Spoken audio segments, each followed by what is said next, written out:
Fərid bəy, ölkəmizdə çox mühüm hadisələr baş verir. Dünən Almaniya prezidenti Azərbaycanda səfərdə idi.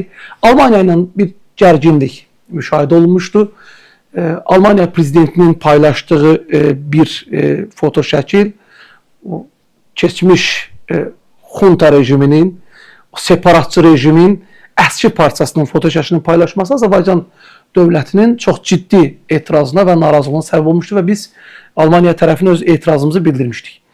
Almaniya isə öz səhvini düzəltmiş, Azərbaycandan üzrxahlıq eləmişdi.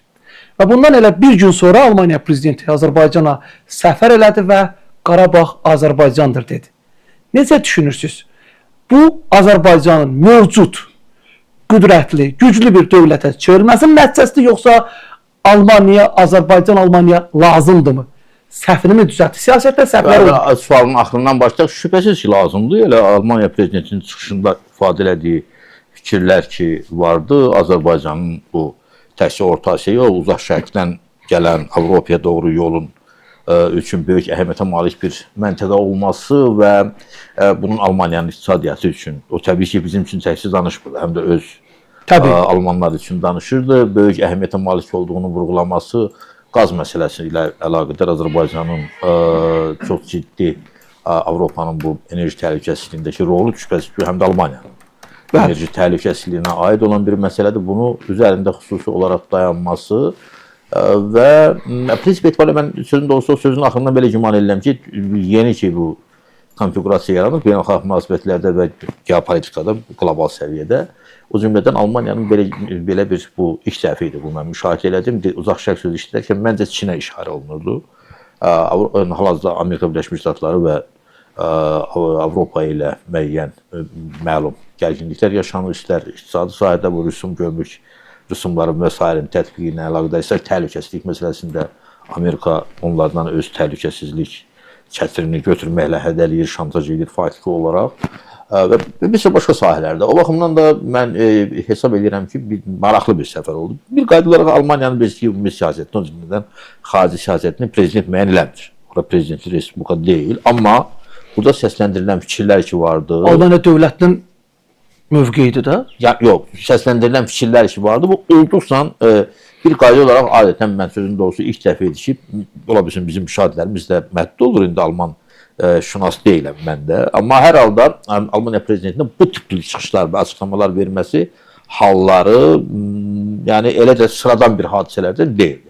O ki, qaldı işin birinci tərəfinə, sözün doğrusu Azərbaycanda çox ciddi bir təpkiyə səbəb olmuşdu. Xarici İşlər Nazirliyinin rəsmi protesti oldu, bu məlum və çox ciddi prinsipial və mən elə həmin gün bizim efir YouTube kanallarının birində efirdeydim və dedim ki, əgər onlar hansısa bir şəkildə bu məsələ düzəlməyəcəksə, məncə Azərbaycan ümumiyyətlə qəbul etməli deyil. Bir Azərbaycan vətəndaşı və siyasətçisi olaraq, yəni öz mövqeyimi ifadə eləmişdim və eləcə də digər başqalarım, məncə görünən bu oldu ki, Azərbaycan o üzdə olan, yəni bizim Xarici İşlər Nazirliyinin protestində ifadə olunan fikirlərdən başqa şeylərdə deyilib və o baxımdan istər rəsmən üzrxahlıq edilməsi və üstəlik də burada Almaniya prezidentinin efirdən qabaq da biz bu məsələyə toxunduq.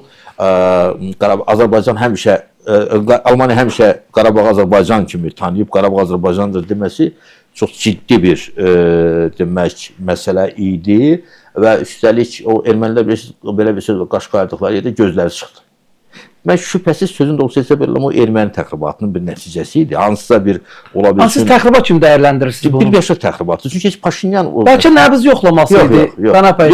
Nəbz yoxladılar ki, görək Azərbaycan buna necə təpki verəcək? Bu ermənilərdə bir kollektiv ağıl azalması gedib, belə deyək. Bir qədər belə bu sözün işlədilməsinin nə dərəcədə uyğun deyə bilmərəm. Çünki belə götürəndə bir, baxın, üstündən bir təxminən bu Qarabağla bağlı hadisələrin başlanmasında nə qədər keçib bir artıq hardasa bir 40-cı ilə biz yaxınlaşırıq. Bu 40 ildə ermənilərə hərəkətlərinin, onların vurduğu zərəri erməninin heç bir düşməni istəsəydi deyə bilməzdi. İndi də belə. Yəni, onlar hansısa bir ola bilsin ki, ya böyük ehtimalla müəyyən pul müqabilində, ya hansısa bir erməni və yaxud erməniyə yaxın olan bir şəxs tərəfindən törədilmiş bir hadisə idi. Və nəticəsi nə oldu? Heç vaxt bu cür açıq danışmayan, baxmayaraq ki, Berlin həmişə bu məsələdə mötədil mövqe tutub. Yəni Fransa kimi deyək ki, ermənilərin tərəfindən xüsusi bir çıxışlar olmayıbdı. Amma hər halda bunun möhrün vurulması bu çox ciddi bir məsələdir. Mən əlbəttə ki, şübhəsiz ki, bu müəyyən diplomatik səylərin həm də nəticəsidir. O baxımdan da Azərbaycan diplomatiyasında ciddi uğurludur. Yəni bu həm də Azərbaycanın iqtidarının qətiyyətli mövqeyinin və siyasi iradənin nəticəsidir. Bir siyasetçi kimi və bu ölkənin zamanında rəhbər olmuş, rəhbərlərindən biri olmuş şəxs kimi bunu necə dəyərləndirirsiniz? Mən ifadəsində bu fikri başqa bir formada ifadə elədim ki, hələ bu Xarici İşlər Nazirliyinin protesto öz yerində, bu dövlətin mövqeyidir, rəsmi mövqeyidir. Amma heç şübhəsiz ki, mən belə güman edirəm ki, əgər bu olmasaydı, ola bilsin ki, onun heç Bakıda qəbul olunmazdı. Belə bir fikrin mesajının çatdırılması bu cür demək, nəticə gətirib çıxara bilərdi. Mən belə güman edirəm, sözün doğrusu. Və həqiqətən də hətta Paşinyanın, hətta Ermənistanda heç kəsin bugün Dağlıq Qarabağ və ya Artsaq və s. məsələlərini bilirsiniz, dillərinə gətirmirlər.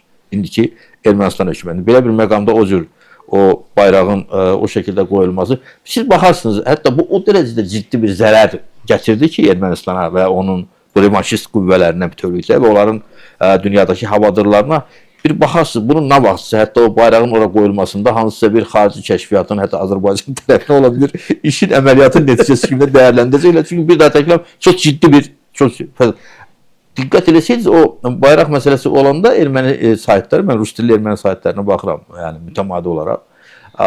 Demək, bütün hamısı toy bayramı deyil. Yəni o belə, həmin Yerevanda olanda bu Almaniya prezidenti, amma bir kəlmə bu, İkinci bir məlumat getdi ki, bəs geri götürülüb Bakının təpkisindən sonra. Nə danışdılar? Rüsvay olublar. Rüsvayçılıq, rəzillik idi.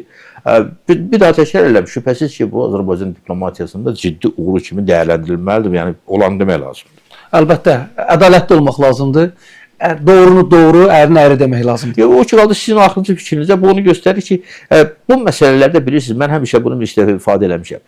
Bir balaca biz geriləsək kompromis adı ilə və yaxud hansısa bir adını nə qoyuruqsa qoyaq. Bu Zəngəzur dəhlizi məsələsidir, sonra irəli sürülən prinsipial məsələlər var ki, bu sülh müqaviləsinin imzalanması ilə bağlı Azərbaycanın hakimiyyət geri addım atmaq, heç bir məsələdə geri addım atmaq. Atılsa, mən ümumiyyətlə bir mənalı deməm, dünya elədir ki, vəziyyət elədir ki, hər an situasiya müəyyən dəyişikliklər baş verə bilər və s. Ona görə də olmazsa olmaz demək olmaz. Amma bir daha təkərlə biz öz prinsiplərimizlə dövlət olaraq geri çəkilsək, onun dalı yaxşı qurtarmaz. O baxımdan da bu o sizin ifadə etdiyiniz fikir vardı ki, siyasi iradə amilinin burada ciddi rolu. Əlbəttə ki, o sarsılsa bitdi.